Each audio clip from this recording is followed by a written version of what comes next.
big news. We have a lot of information revealing the roadmap.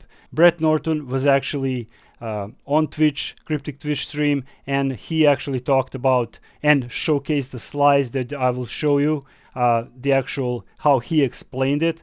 And he mentioned, among other things, we are getting 3 modules per year. The Demogorgon is going to be back in December, normal and master version.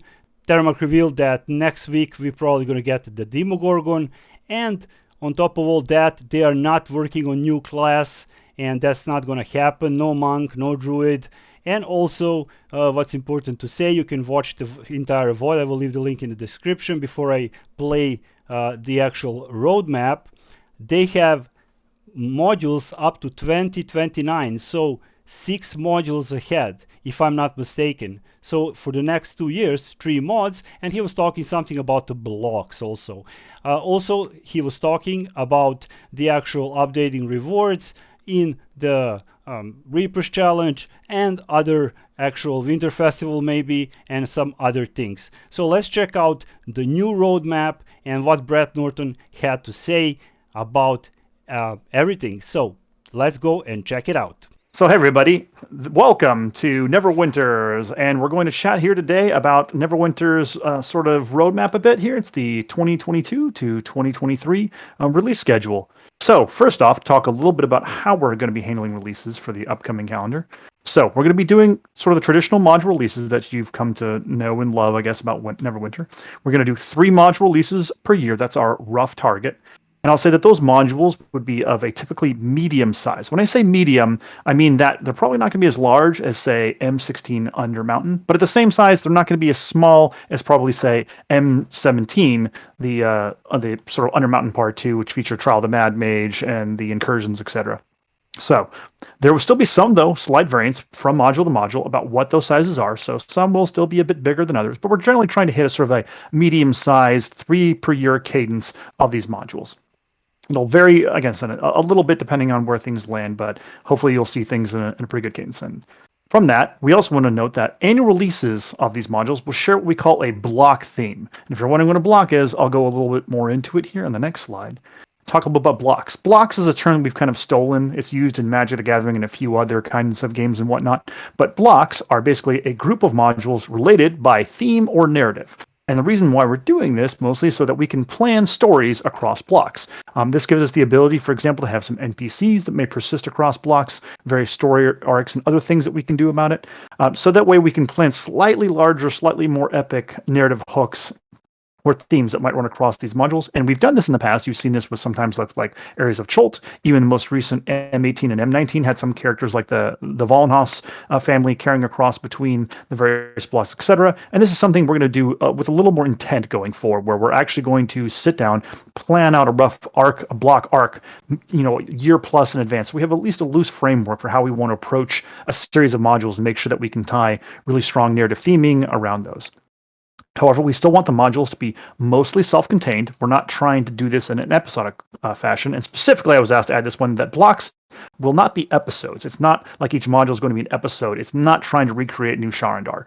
Each module we want to be sort of a self-contained thing, much like you see with Northdark and Reaches and everything, where it's sort of this fairly self-contained complete complete module that we release that comes out and hopefully gives you all a great experience and feels like, it's more like an episode, more like a season of an entire television show rather than sort of like just a single one episode that has like cliffhangers, etc. So we hope it feels pretty complete while still leaving hooks for like future seasons. So, and in case, again, expect that we put in more hooks across modules, so we'll try to leave some narrative threads, maybe a little dangling, so that it feels like the module is, again, well self-contained, but gives us an opportunity to set up some things and have characters persist across perhaps multiple modules.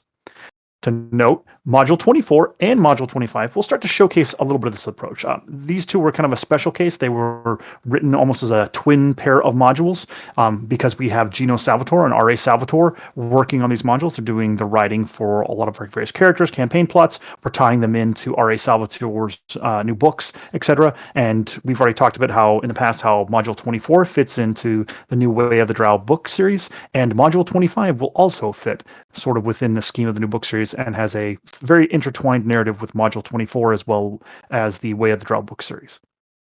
So with that, I'll jump in and start showcasing the 2022 to 2023 Neverwinter roadmap.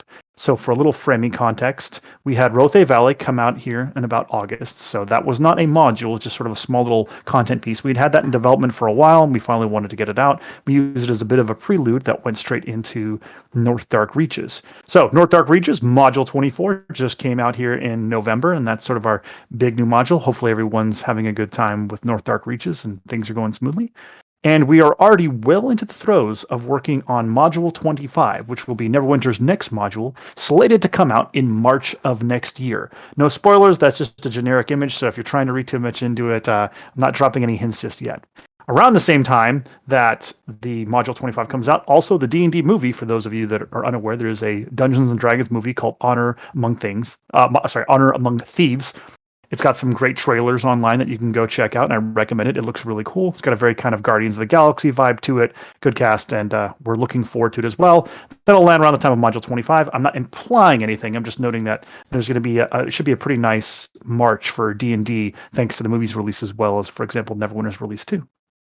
And then we're already starting planning on Module 26. And again, there's a generic image. Don't read too much into it, but that'll come out in either late June, perhaps in July, depending on a little bit on how scheduling goes. Obviously, it's 6+ months or so roughly out, so there's a little bit more variance in the schedule when it comes to that.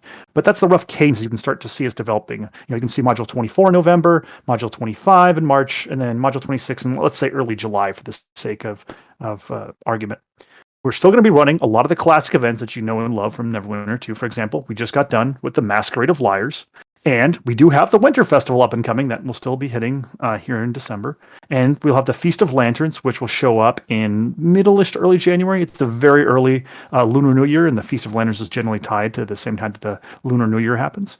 And then we've got April Fowls and Day of the Dungeon Master, which will also make their regular appearance. And then coming up in the summer of next year, we have the all-important 10th anniversary for Neverwinter. And we are definitely planning some interesting and unique things specifically for the 10th anniversary. It will not just be a complete rehash of the previous anniversary events that you've seen. We're going to be doing some unique and custom fun stuff for that event, given that it marks 10 years of Neverwinter. So expect some fun and unique things with the 10th anniversary that hopefully go a little bit above and beyond what we've done for some of the anniversaries in the past. That being said, we're still obviously very focused on ensuring that we get these modules out, and we kind of recognize that the modules are sort of like the big mainstay driver of Neverwinter, and we want to ensure that those are all fantastic new modules here for sort of the end of 2022 and going into 2023. And we have at least one more small release coming out here before the end of the year, and that is the Demogorgon. And the Demogorgon will be returning to live servers here in December. I don't have the specific date yet, but before the Christmas break is our target. And you will see both a sort of normal version of that, which will appear in the random trial queue, and a master version of that, which will be targeted for very endgame players, very similar to what we did with Master Tiamat. And the two will have obviously some differences, and the sort of normal version will be a lot easier and will be focused on working in a random trial queue. We've done a lot of play testing internally. It fixes a ton of the issues that we have with it. The normal version's a lot easier than the prior version that you all saw. In the master version will be pretty challenging, and there's a lot of good updates to it right now, and it's playing really well, and it's a lot of fun. So that is what's upcoming for Neverwinter in sort of the latter quarter of 2022 and into the first half plus of 2023. Then kind of going beyond that one, I'll paint a little bit, and this is a little more fuzzy, but I wanted to give just a sort of brief example to extend it out of what the Neverwinter 2023 to 2024 roadmap might look like. And this is just a very high level look. We would continue to do modules sort of in the way we planned. Module 27 would come out in November, and then Module 28 there in March, and then Module 29 possibly there in July. And you can kind of see that's somewhat of a little bit of a consistent and semi-predictable schedule. And we're trying to go for that again, 4-month period of time between each of our releases, and kind of that November, March, July-ish rough time frame. And again, there's going to be some variance. Some might be early March, late March. Some might be in early April. The November module might be late October or late November, etc. So there will always be a little bit of variance within that one. But we're trying to keep it up so that we have a pretty consistent and and solid release schedule, so that we're always putting out new stuff, and that we kind of know that there's always something to look forward to on the horizon. There will still be events and other things intermixed with it, but this kind of gives you a loose example. And once again, try not to read too much into the images. I just pulled images from Celeste, Nox, and Zuna on there to showcase them. And this, for example, would give you an idea of how the next block might look out. Like we would start a new block theming here in November of next year, and then we'd likely have some strong narrative hooks that carry between all those and some strong thematic carryovers. And I'm not going to spoil anything, and I hope I don't Slevin, but we're already doing planning for that as well. So not only are we in the midst of working on Module 25, we've already got loose plans, and we're working on pre-production for Module 26, but we've even got sort of high-level pitch for what we would do across the entire next block and how those modules would break down some of the key features and cool things that we want to do with it. Again, it's much more subject to change given that it's a year out, but we want to ensure that we're looking pretty far ahead and have a reasonable idea for how we want to approach this, what we think the risks are, what cool and unique things we want to do.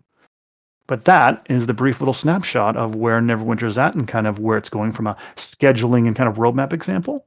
And with that, I'll turn off the sharing and we can get back to more of the conversation and less of the presentation.